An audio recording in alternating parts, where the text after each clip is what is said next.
Today challenge சீக்கிரத்தில் அனுப்பிச்சுட்டாங்க. அதுமாரி நீங்களும் பாட்டு பாருங்க.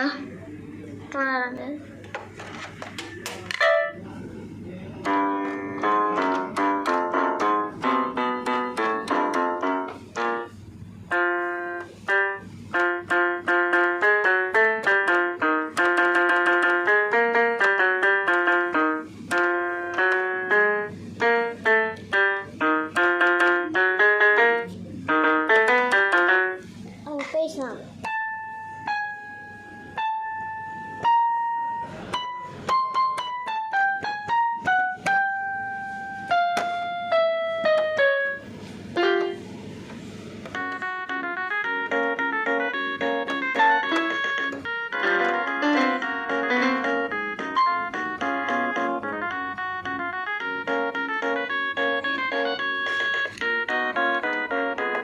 இதான் இன்னைக்கு சேனல். லைக் பண்ணுங்கள், சப்ஸ்கிரைப் பண்ணுங்கள்.